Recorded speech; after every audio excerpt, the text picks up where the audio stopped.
Berikutnya untuk interval dan rasio, pembeda dari dua skala ini adalah di dalam interval terdapat nol mutlak.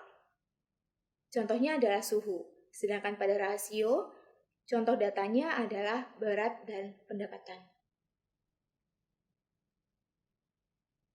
Data dibagi menjadi dua di dalam statistik, yaitu kualitatif dan kuantitatif.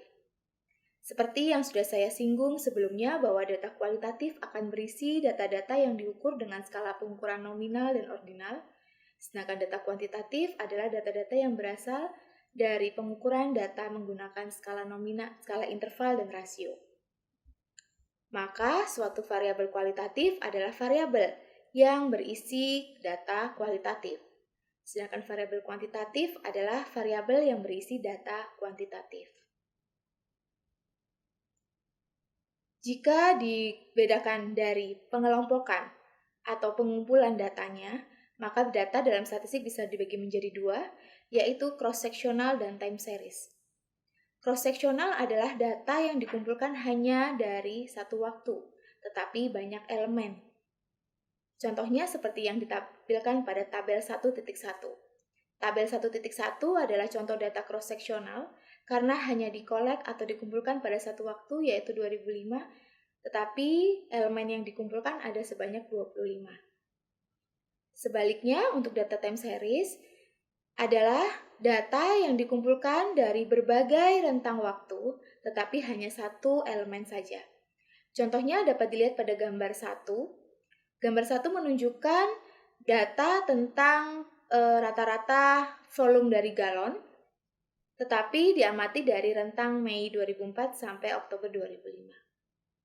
Sehingga data seperti gambar 1 dapat disebut sebagai data time series. Pengumpulan data bisa berasal dari banyak sumber. Yang pertama adalah sumber terdahulu. Kemudian yang kedua adalah statistical studies atau hasil dari penelitian statistika. Dan yang ketiga adalah data acquisition error. Beberapa aplikasi statistika di dalam dunia bisnis bisa saja di bidang accounting, finance, marketing, production, dan ekonomi. Berikutnya adalah tentang statistik. Statistik adalah ukuran dari suatu sampel. Maka apabila terdapat data populasi, kemudian kita ambil sebagian dari data populasi tersebut, maka data tersebut akan disebut sebagai data sampel. Dan komponen di dalam data sampel disebut sebagai statistik. Tabel 2 menunjukkan contoh dari tabel distribusi frekuensi. Tabel distribusi frekuensi bisa digunakan untuk kualitatif maupun kuantitatif data.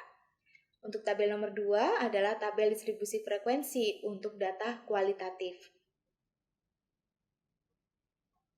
Kemudian, data bisa disajikan dalam bentuk bar graph seperti pada gambar 2. Bar graph digunakan untuk data kualitatif, sedangkan histogram pada gambar 3 digunakan untuk data kuantitatif. Sekian penjelasan tentang introduction data dan statistik. Semoga bisa dipahami dengan baik oleh para binusian dan bisa bermanfaat. Sampai bertemu pada materi berikutnya. Terima kasih.